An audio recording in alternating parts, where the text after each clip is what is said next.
ассалому алейкум бинандагони гиромӣ, нашри навбатии барномаи иттилоотии вақт аз телевизиони душанбе. манзури шумо дар студия Заринаи Абдураҳмон. таваҷҷӯҳ намоед ба сархати хабарҳо.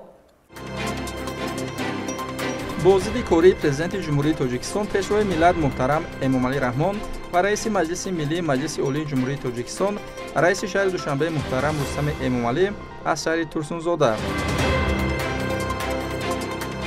18 август рӯзи кормандони соҳаи тандурустӣ. таҷлил шоиста аз ин санад дар шаҳри Душанбе. истифодаи зеҳни сунъӣ дар соҳибкории хурдумиёна. ташкили форум вобаста ба ин мавзӯъ дар пойтахти ҷумҳурии Тоҷикистон.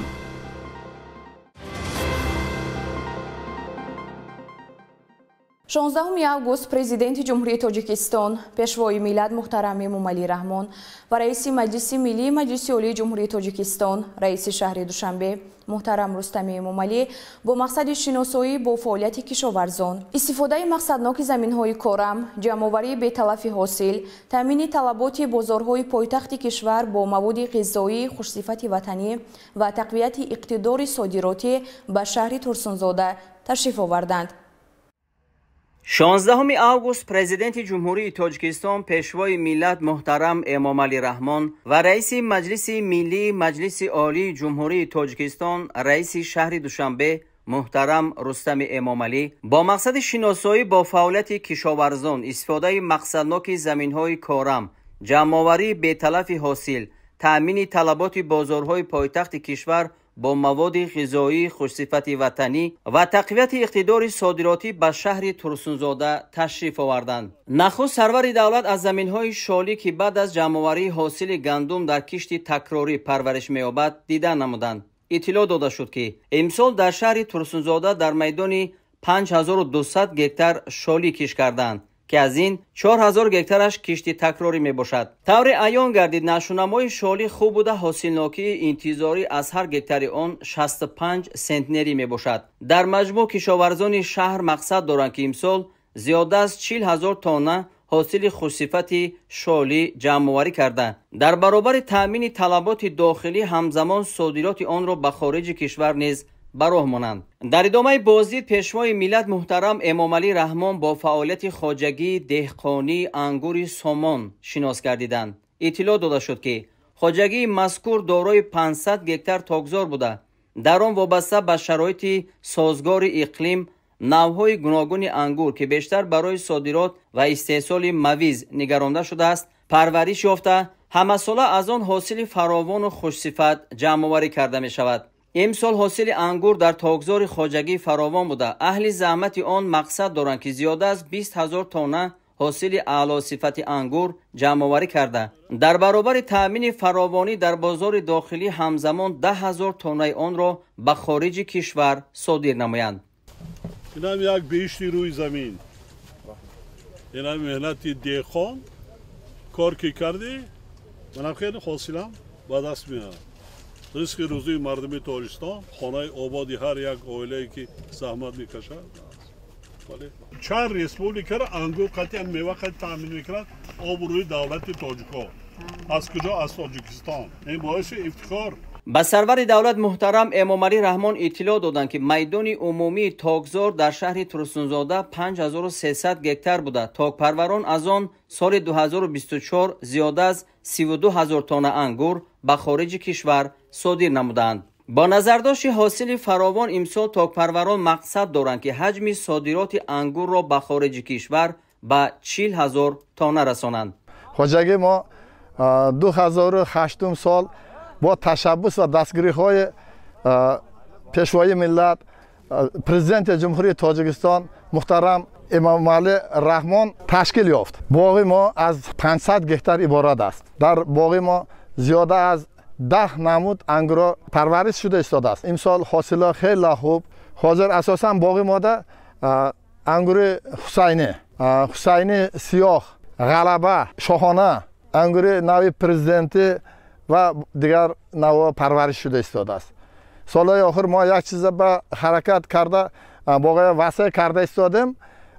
ангурои аз хориҷ оварда ба усули пайванд хати боғро васеъ карда истодем. асосан ангурои мо Россия, Qozog'iston, mana az misol Qirg'iziston و پاکستان صادرات شده ایستاده است. ضمن بازدید از میدان جواری مکه دون به راهبر دولت محترم امامعلی رحمان از جمله اطلاع دادند که امسال بعد از جمع‌آوری حاصل زراعت گوناگون از کشتی اساسی در شهر ترسونزاده در میدان زیاده از 780 گکتار این زراعت کش شده است. نشونمای جواری مکه دون خوب بوده، کشاورزان از آن حاصل فراوان امیدوارند.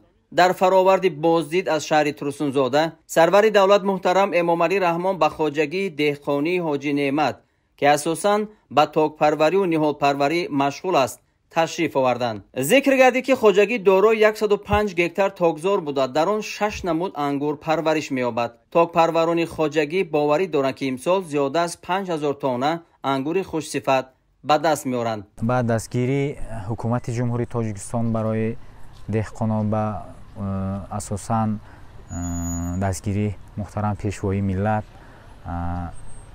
بسیار در سمت حاجگی دهقانی، سمت هم انگور پروریده دستگیری راهبری دولت به حد زیاده است. تمام دولت‌ها کشاده فقط کار کردن در کار، محصولات هوشرو نقص تیار کردن در کار، خریدار خودش میبیاد. چون که محترم پیشوای ملت تمام جاده انگور تاجیکستان، انگور شهر ترسونزاده را بسیار معرفی کردگیان و همین حساب همه میشناسند، تمام دولت میشناسند که اینجا انگور بسیار انگور نقص هست. ما فقط ما هوش صفت و همون انگور نقص تیار کنیم، خریدار خودشان میبیاد.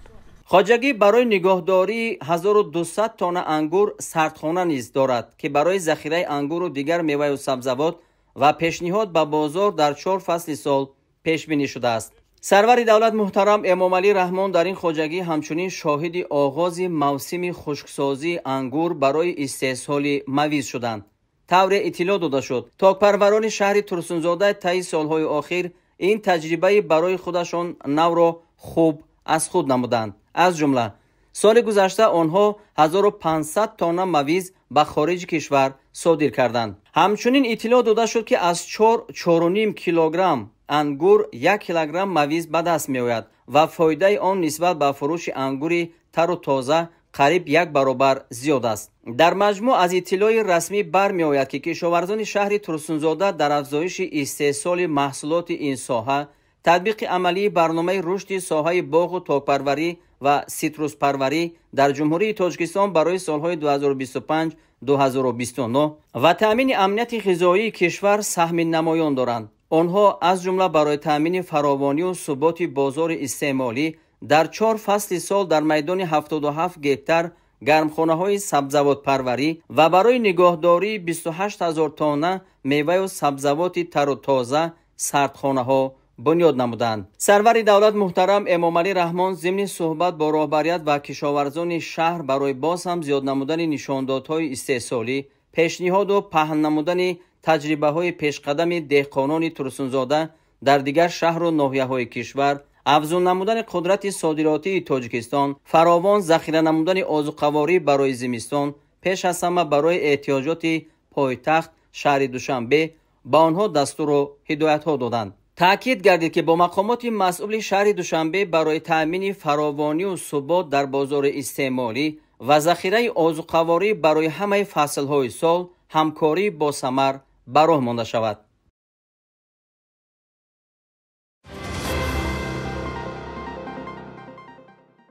ҳамасола дар ҷумҳурии тоҷикистон 18 август рӯзи кормандони тиб қай карда мешавад. ба ин муносибат дар маҷмӯаи тандурустии истиқлол бо ибтикори раёсати тандурустии шаҳри душанбе чорабинии идона созмон дода шуд. гузориш дар ин бора. ба муносибати иди касбии кормандони соҳаи тиб ки ҳамасола дар мамлакат 18 август таҷлил мегардад, дар толори маҷмӯаи тандурустии истиқлол бо ибтикори раёсати тандурустии мақомоти иҷроияи ҳокимияти давлатии шаҳри душанбе ҳамоиши тантанавӣ баргузор шуд. дар ин чорабинии тантанавӣ роҳбарияти кумитаи кор бо ҷавонон ва варзиши назди ҳукумати ҷумҳурии тоҷикистон, масъулини ҳизби халқи демократии тоҷикистон, намояндагони мақомоти иҷроияи ҳокимияти давлатии шаҳри душанбе, федератсияи мустақили тоҷикистон, вазорати тандурустӣ ва ҳифзи иҷтимоии кишвар ва собиқадорони соҳаи тандурустӣ иштирок доштанд. ширкатдорон дар оғоз бо намоишгоҳи дастовардҳои раёсати тандурустии шаҳри душанбе ошно гардиданд. Дар қисмати тантанавии чорабинии идона сардори раёсати тандурустии шаҳри душанбе баромад намуда иштирокдоронро бо иди касбии табибон таҳният намуд. зикр гардид ки соҳаи тандурустӣ яке аз самтҳои аввалин дараҷаи сиёсати иҷтимоии ҳукумати тоҷикистон ба шумор рафта дар дастсолаи охир бо маром рушд кардааст ва имрӯз ба пешравиҳои назаррас ноил гардидааст. кормандони соҳаи тандурустии тоҷикистон барои рушди соҳа ва сеҳати мардум шабу рӯз талош мекунанд ва заҳмат мекашанд. дар идома зикр гардид ки дар тӯли 34 соли истиқлолият соҳаи тандурустӣ аз ҷиҳати табобат ва хизматрасонӣ хело беҳтар гардидааст. дар ин муддат дар муассисаҳои тиббӣ усулҳои нави табобатӣ ба роҳ монда шуданд ва ба аҳолӣ хизмат мерасонанд. инчунин дар ин давра дар тамоми шаҳру ноҳияҳои кишвар низ барои хизматрасониҳои тиббӣ ба аҳолӣ шароитҳои хуб фароҳам оварда шуданд. таъкид рафт ки давоми солҳои охир бо таваҷҷӯҳи пайвастаи роҳбарияти олии мамлакат хоса пешвои муаззами миллат муҳтарам Эмомалӣ Раҳмон ва дастгириҳои пайвастаи раиси шаҳри Душанбе муҳтарам Рустами Эмомалӣ соҳаи тандурустии пойтахт ба дастовардҳои назаррас ноил гардида давоми сол шумораи зиёди кормандони соҳаи тандурустӣ аз курсҳои такмили ихтисос гузашта корро бо муосиртарин дастгоҳҳои тиббӣ омӯхтанд. бояд гуфт ки табибони пойтахт шабонарӯзӣ фаъолият намуда барои таъмини солимии ҷомеа пайваста саҳм мегузоранд ва дар навбати худ аз ҷониби роҳбарияти мақомоти иҷроияи ҳокимияти давлатии шаҳри Душанбе дастгирӣ меёбанд. зимни баромади иштирокчиёни дигари чорабинии тантанавӣ зикр гардид ки табибони тоҷик шогирдони синои бузург ба ҳисоб рафта ҳамарӯза баҳри беҳдошти ҳифзи саломатии аҳолӣ саъю кӯшиш малакаи дониши худро дареғ намедоранд ва бо дарки баланди масъулият ба табобати беморон камари ҳиммат мебанданд. табиби машҳури ҷаҳонӣ ва мутафаккири нотакрор бо осори гаронбаҳои худ дар рушди илми тиб, фалсафа ва ҷаҳонбинии инсонӣ саҳми беназир гузоштааст. таҷлили ин сана на танҳо арҷгузорӣ ба шахсияти таърихӣ, балки даъват ба омӯзиш, таҳқиқ ва эҳтироми мероси илмии гузаштагон мебошад. ин рӯз табибонро ба худшиносӣ, масъулияти касбӣ ва садоқат ба рисолати инсонӣ ҳидоят мекунад.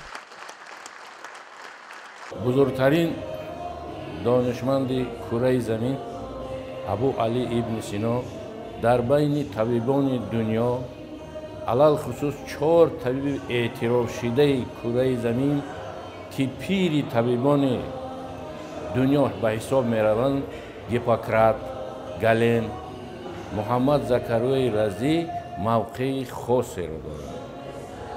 бояд қайд кард ки Абу Али ибн Сино барои ояндаи миллат бисёр асарҳо аз худ боқӣ гузоштаанд, зиёда аз 250 асарҳо.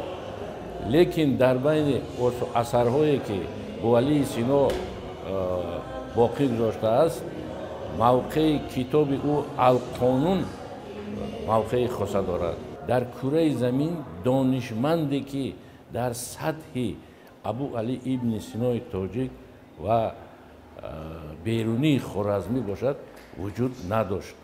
аз ин рӯ мо табибон авлоди ибн Сино, шогирдони ибн Сино месазад ки мо бо номи ин абармарди бузург ифтихор кунем. дар ҷараёни ҷамъомади тантанавӣ як қатор кормандон ва собиқадорони соҳа бо нишони аълочии тандурустии ҷумҳурии тоҷикистон, медаль ва сипосномаи кумитаи кор бо ҷавонон ва варзиши назди ҳукумати ҷумҳурии тоҷикистон, нишони аълочии иттифоқи касабаи кормандони тандурустӣ ва ҳифзи иҷтимоии тоҷикистон, медали 90-солагии иттифоқи касабаи кормандони тандурустӣ ва ҳифзи иҷтимоии тоҷикистон, ифтихорномаву сипосномаҳои вазорати тандурустии кишвар ва раёсати тандурустии шаҳри Душанбе ва тӯҳфаҳои хотиравӣ барои хизмати шоён сарфароз гардиданд. ҳамзамон фаъолону ғолибони озмунҳои беҳтарин дастаи тибби оилавӣ, беҳтарин сарҳамшираи шӯъба низ қадрдонӣ гардида соҳиби сипосномаву ифтихорнома ва тӯҳфаҳои хотиравӣ гардиданд. дар фарҷоми чорабинии тантанавӣ ки ба иди касбии кормандони соҳаи тиб бахшида шуда буд, барномаи рангини фарҳангӣ пешниҳод гардида бо шеъру таронаҳои дилошӯб хотири аҳли толорро шод намуд.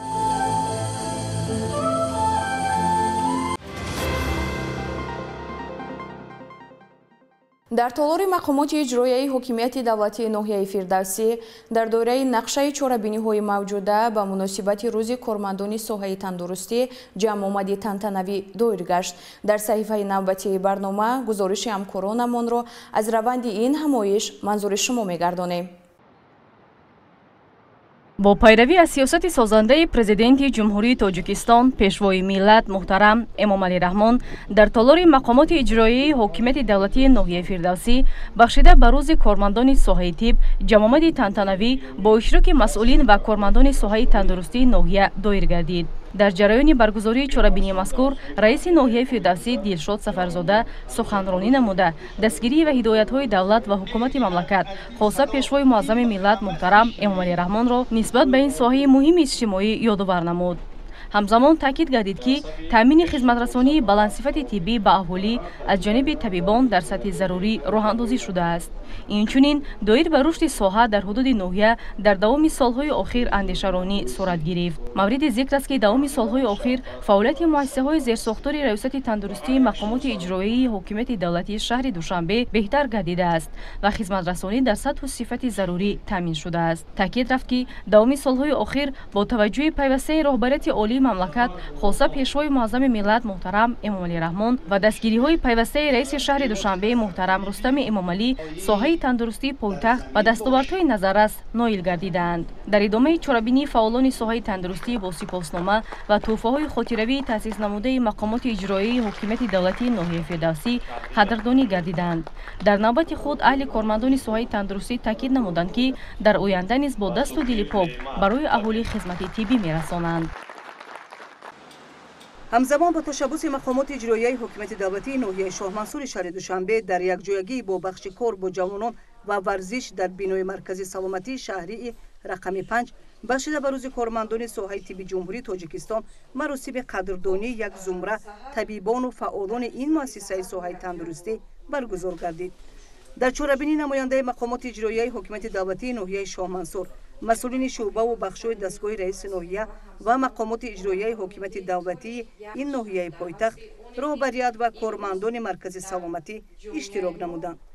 муовини раиси ноҳия аз номи роҳбарияти мақомоти иҷроияи ҳокимияти давлатии ноҳияи шоҳмансури шаҳри Душанбе аҳли нишастро бо рӯзи кормандони соҳаи тибби ҷумҳурии Тоҷикистон ва гиромидошти зодрӯзи пири табибони Машриқзамин олиму донишманди тоҷик Абуалӣ ибни Сино шодбош гуфт. зимнан таъкид гардид ки мояи сарфарозию ифтихормандист ки соҳаи тандурустӣ ҳамчун самти афзалиятнок дар меҳвари сиёсати иҷтимоии пешвои миллат президенти ҷумҳурии Тоҷикистон муҳтарам Эмомалӣ Раҳмон ва таваҷҷӯҳу ғамхориҳои рӯзафзуни раиси шаҳри Душанбе муҳтарам Рустами Эмомалӣ қарор дошта баҳри ҳифзи сиҳатии омма ва рушди соҳа таҷдил намудани рӯзи касбии табибон бори дигар қадршиносӣ ва арзгузории давлат ва мардум ба заҳматҳои шабонарӯзии кормандони соҳаи тандурустӣ арзёбӣ мегардад. дар идомаи чорабинӣ як қатор табибону фаъолон ба хотири саҳм гузоштан дар солимии ҷомеа бо тӯҳфаҳои мақомоти иҷроияи ҳокимияти давлатии ноҳияи шоҳмансури шаҳри Душанбе қадрдонӣ гардиданд.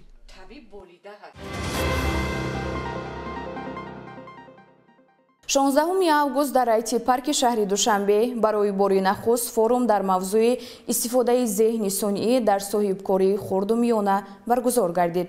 чорабинӣ 200 иштирокчӣ ва беш аз 10 коршиноси соҳаи гуногунро дар пойтахт ба ҳам овард. гузориши ҳамкорони мо дар ин бора.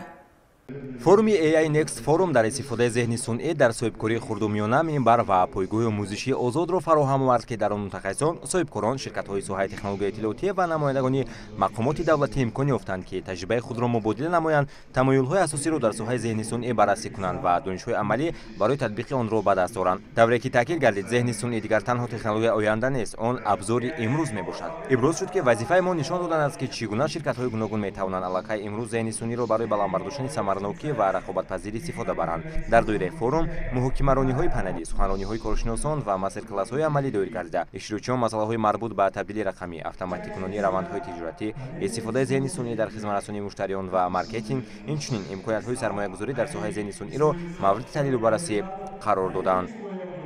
дар Silk Road Professionals мо бо содирот кардани хизматрасониҳои барномасозӣ ба давлатҳои хориҷӣ машғул ҳастем. бо пешниҳоди пешвои муаззами миллат солҳои 2025-2030 5 ساله رشد اقتصادی رقمی و اینوواسیون اعلام گشت و این دعوت به همه ما است که همکاری کنیم، با یکدیگر دانش و تجربه خود را مبادله کنیم و تاجیکستان را در این روند آماده سازیم. و فورум امروزینه نشان می‌دهد که تاجیکستان آماده است به دوره نو رقمی وارد شود و با پشتیبانی و راهنمایی پیشوای معظم ملت ما می‌توانیم ذهن سنئی را نه تنها برای رشد اقتصادیات بلکه برای پیش بردن نسل‌های آینده استفاده بریم و تاجیکستان را در عرصه جهانی معرفی کنیم. این نخستین فروم AI Next فروم در تاجیکستان میباشد که با دستگیری اگنتی اینوواسیون و تکنولوژی رقمی نزد پرزیدنت جمهوری تاجیکستان و شروع ذهن سنئی نزد وزارت صنعت و تکنولوژی هنری جمهوری تاجیکستان دایر کرده شد. تاکید گردید که رشد ملکه‌ها در ساحه ذهن سنئی یکی از افضلیت‌های سیاست دولتی در تبدیل رقمی بوده. AI Next فروم یک قدم مهم تشکل فرهنگ رقمی و بالا برداشتن سوادناکی تکنولوژی اهالی میباشد. یادآور میشیم که چهاربینی در دوره تشبوسی پرزیدنت کشور محترم امامعلی رحمان برگزار شد. در پیام سالانه پرزیدنت مملکت محترم امامعلی رحمان با مجلس عالی سالهای 2025-2030 سالهای رشد اقتصادی رقمی و اینوواسیون اعلام گردید که هدف آن گسترش روندهای اینوواسیونی، رقمی سازی اقتصادی ملی و رشد ذهنی سنئی میباشد. тадбирҳои ободониву созандагӣ дар гӯшаву канори шаҳр дар рӯзҳои истироҳатӣ тақвият меёбанд. зимнан дар ноҳияи фирдавсӣ ин ҳафта аз тарафи кумитаи иҷроияи ҳизби халқии демократии тоҷикистон корҳои соҳавӣ дар сатҳи зарурӣ роҳандозӣ шуд. тафсилот дар гузориши ҳамкоронамон. дар доираи аксияи умуминоҳиявӣ кумитаи иҷроияи ҳизби халқии демократии тоҷикистон дар ноҳияи фирдавсӣ таҳти унвони бо ҳам ба сӯи созандагиву бунёдкорӣ 400 рӯзи ташаббускории иқдоми ҳизбиёни пойтахт ва амалӣ гардидани барномаи пеш аз интихоботии ҳизби халқии демократии тоҷикистон барои солҳои 2025-2030 корҳои созандагиву бунёдкорӣ бо иқдоми вакили маҷлиси вакилони халқи ноҳияи фирдавсӣ аз ҳавзаи интихоботии рақами 20 шерматова наргиз амалӣ гардид. дар ин замина ошхонаи муассисаи таҳсилоти миёнаи умумии рақами 78 аз таъмири капиталӣ бароварда шуда бо таҷҳизоти зарурӣ ва мизу курсӣ таъмин карда мешавад. барои сурат бахшидан ба корҳои таъмирӣ зимни ҳашари навбатӣ муродзода ҷурабек, раиси кумитаи иҷроияи ҳизб дар ноҳияи фирдавсӣ, вакили маҷлиси вакилони халқи ноҳияи фирдавсӣ аз ҳавзаи интихоботии рақами 20, кормандони ҳизбӣ, фаъолони шаҳраку маҳаллаҳои ноҳияи фирдавсӣ ва омӯзгорони муассисаи мазкур иштирок намуданд. ёдовар бояд шуд ки иқдоми ҳизбиёни ноҳия пайравӣ ба ҳидоятҳои раиси муаззами ҳизби халқии демократии тоҷикистон муҳтарам эмомалӣ раҳмон ва муроҷиатномаи раиси шаҳри душанбе муҳтарам рустами эмомалӣ ҷиҳати ба шаҳри гулрез табдил додани шаҳри душанбе буда, чунин тадбирҳои ободонӣ ҳар ҳафта дар ҳудуди шаҳраку маҳаллаҳои ноҳия роҳандозӣ карда мешавад. бояд қайд кард ки чунин тадбирҳои созандагиро ҳизбиён шиёри ҳамешагӣ намуда, саҳми хешро дар ободонӣ, рангуборкуниву сангфашкунӣ, тозагиву озодагӣ ва ниҳолшинониву сабзкорӣ дар муассисаҳои таълимии шаҳраку маҳаллаҳои ноҳия мегузоранд. мавриди зикр аст ки дар сани муассиса низ корҳои ободониву тозакорӣ роҳандозӣ гардида, масъулин ба тоза намудани мавзеъҳои таълимгоҳ машғул шуданд. ҷои зикр аст ки иқдом ҳамзамон дар доираи тадбирҳои омодагӣ ба соли нави хониш амри зарурӣ мебошад. ҳамзамон насби асбобу аёнатҳои хониш, лавҳаҳои иттилоотию маърифатӣ дар муассисаи таҳсилоти миёнаи умумии рақами 78 идома дорад. масъулин талош доранд ки корҳои нақшавиро дар фурсати наздик ба анҷом расонида, муассисаро пурра ба соли хониш омода намоянд.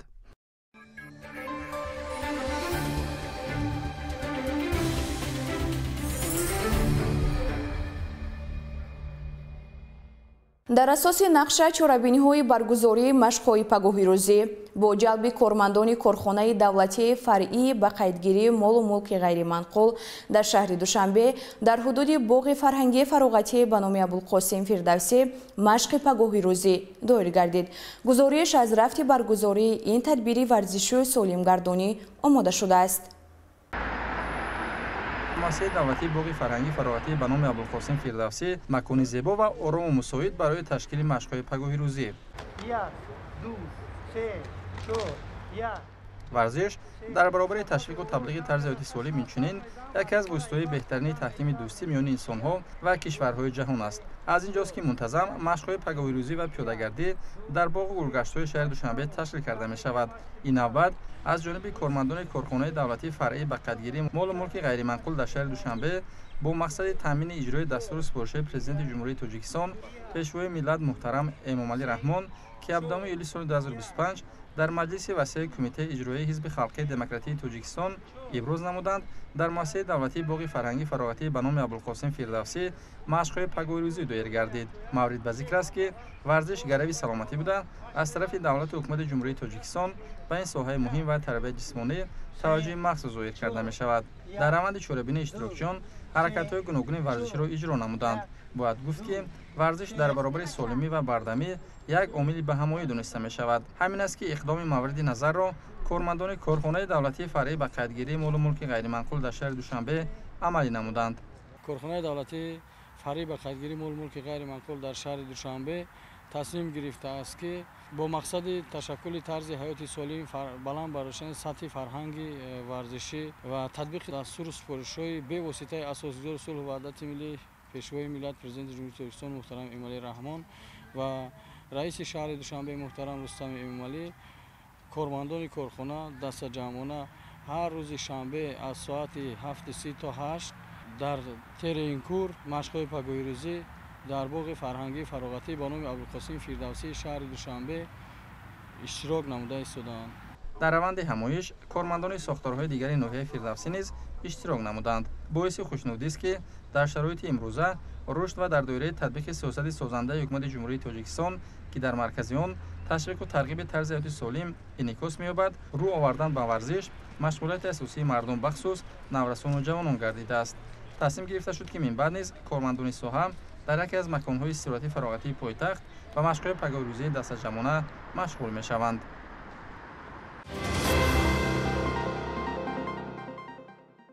инҷо расидем ба фарҷоми барномаи тиллоотии вақт. хайр, саломату сарбаланд бимонед.